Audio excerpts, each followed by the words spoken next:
Welcome to Bruce Bikes America, which shares my 16-week cycling adventure across the United States with this series of 15-minute videos. The indirect route starts in Rehoboth Beach, Delaware, and ends at the Santa Monica Pier. Most of the adventure will be solo, but some friends and family join me along the way.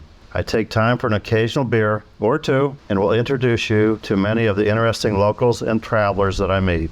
From DC to Pittsburgh, the route ventures off-road on the C&O Canal Towpath and Allegheny Passage. We then make our way across the Midwest with endless fields of crops and beautiful small towns. We'll turn south at Bettendorf, Iowa, where I grew up, to follow the winding path of the mighty Mississippi River. And of course, no cross-country bicycle tour would be complete without a ride on the legendary Route 66. Between historic towns, we pedal across breathtaking landscapes, vast ranch lands, and tribal nations, the painted and Mojave deserts, through suburban Los Angeles, and all the way to the Santa Monica Pier. So please join me as we explore the diverse and beautiful landscapes and people of the United States at 10 miles per hour on this epic cross-country bicycle adventure. Please don't forget to like and subscribe to my channel. Now, let's hit the road with this episode.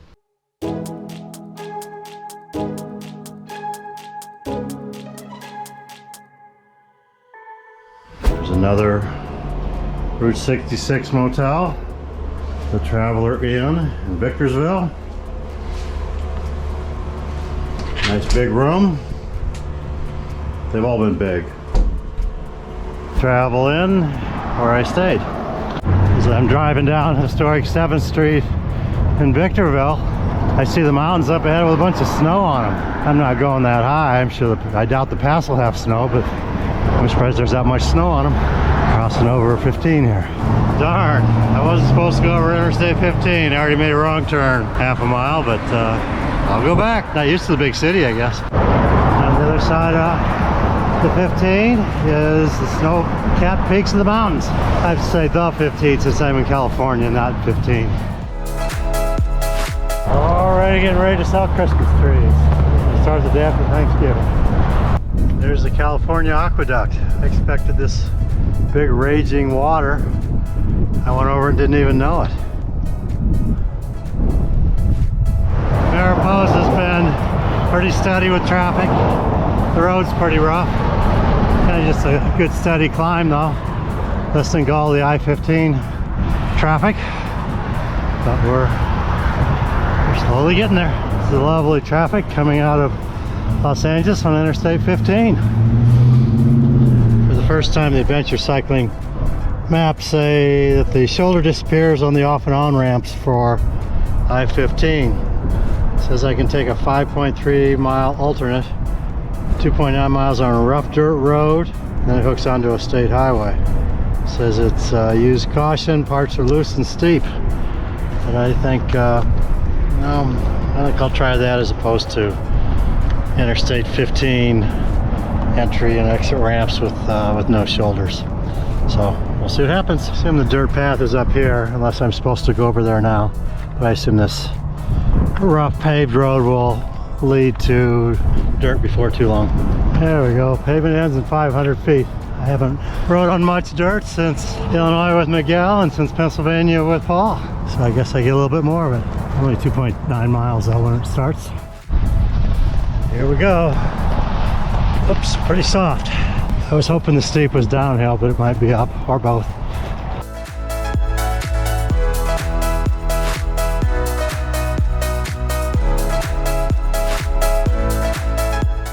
It doesn't look steep, but it is.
looks like this winds away from the interstate, but I'm going to trust the adventure cycling map.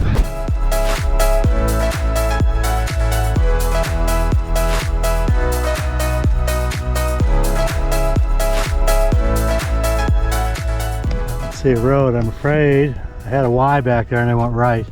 I'm kind of afraid the other one went to the left of those mountains and the 138 is over there. But I'll keep going, but I sure don't want to backtrack this. It's been a long downhill. Well, I see a stop sign over there. Be nice if that was the highway. I don't think it is though, because there's no traffic. I don't have the right tires for this.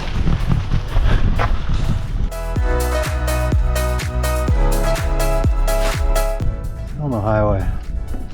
Okay, there's a work truck there. He said I'm on the right track. Just need to go this way a little way and turn right. I'm there. All's good. Well, looky there. There's the highway. So it wasn't a bad trail. I mean, it was really sandy and I kept sinking in, so that was kind of dangerous and ruddy, but I guess it probably beats interstate exit and down ramps with no shoulders. The biggest thing was just not knowing direction. There's a lot of turns and Ys, and I didn't know if I made the right one. If I was with a local, it wouldn't have been a problem, but you kind of wonder if you just gave up 1,000 feet of elevation for nothing, especially if you have to walk back up in the sand. But all is good. Here's Highway 138, which will hook me back up to 15. I stopped right at Interstate 15 for a little bit, but that avoided, I think, 5 or 6 miles of it. When I was on the dirt path up there, I must have gone over the top of the path because I went up for a little while and then I was mostly down on that dirt path, and now it looks like it's all downhill, so I think the whole rest of the trip is mostly downhill.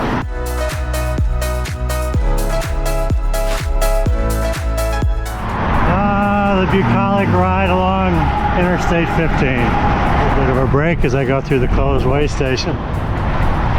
I'm only on this for a couple miles. And I'm off the madness of Interstate 15. Well, this is nice, easy cruising. This is Route 66. They've had a couple logos on the ground. It's a smooth road, pretty steady traffic, all downhill. For the first time in this whole trip, I don't worry about giving it up, because it's just going down to the ocean eventually. I don't have to climb back out. It's just been a long, steady downhill. Any other time I've done that, I didn't like it because I knew I had to climb out of it, but this time I'm just going down to the ocean, so it's all good. There's been this road closed right next to it, which I assume is the original Route 66 the whole way down, because what I'm on is a lot newer. There's another road on the right side. Maybe there's an original alignment, a medium alignment, and the current alignment. I don't really know though. So here's how the radar works. It beeps, it turns orange on the left. You can see the white dot moving up with the car. There's the car, and then it goes green.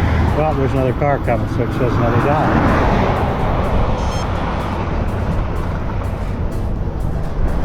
And 2 more dots.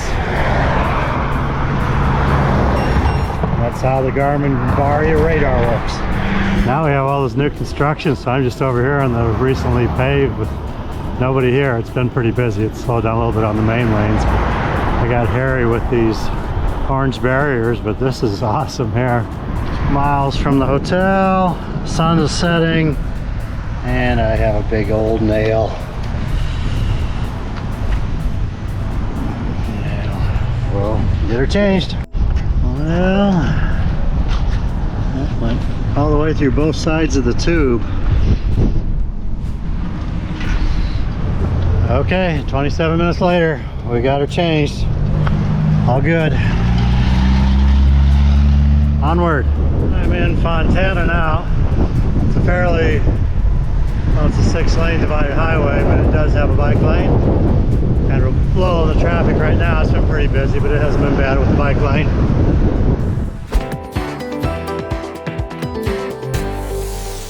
Well, starting out my next to last day. It's a beautiful Southern California day with nice weather, nice temperature, mostly sunny. Well, I finish up the day after tomorrow and fix up this scraggly haircut, so I look good for the finish. So I'm here at Gent's Barbershop in Fontana in the suburbs of Los Angeles.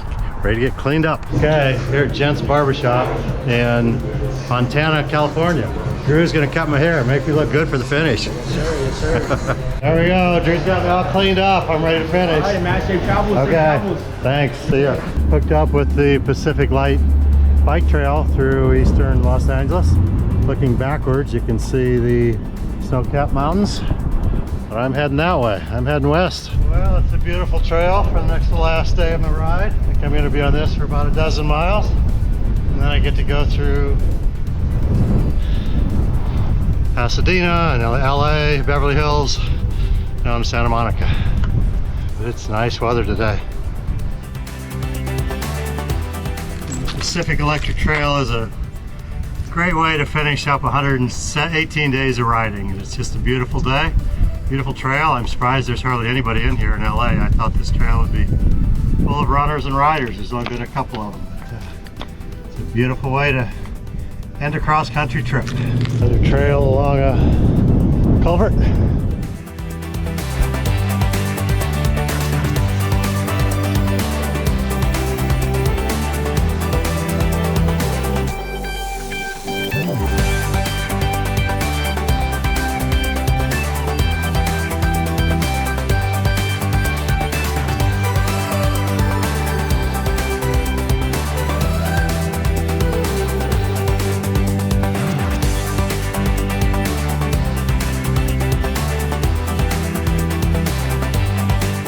I've never seen this technology. There's a bike light there and it automatically detects. Down below you'll see it says bicycle detected. And last time it gave me a green light, but I'm sure it would if there weren't cars coming. We have a button up high for people riding horses to push. I wouldn't expect to see one on this trail this close to LA, but I guess there are. The trail ended up to be about 12 miles and now I've been about 4 miles just going through nice suburban LA. Nice trail or nice streets, bike lane, pretty calm traffic. It's been good. And I've been riding through Fontana and Rancho Cucamonga, Upland, Claremont, Pomona, Laverne, and now I'm in San Dimas. It's all just been pleasant suburban riding. No problems. I'm a long way, I guess, from LA itself and 50 miles from the ocean, but so far so good. So far so good going through the LA suburbia. I've been off Route 66 for a while, but the route just took me to the route in Glendora.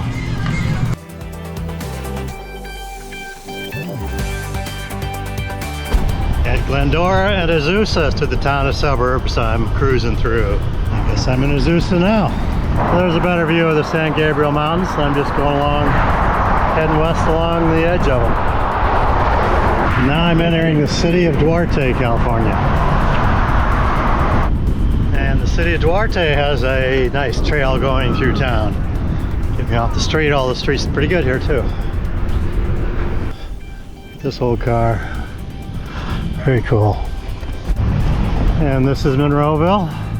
Looks like a pretty, well, it looks like a Main Street town, all redone, and it's very nice. Quaint little town. Oh, bigger town. Okay, here in Monroeville. I think they made a lot of movies here.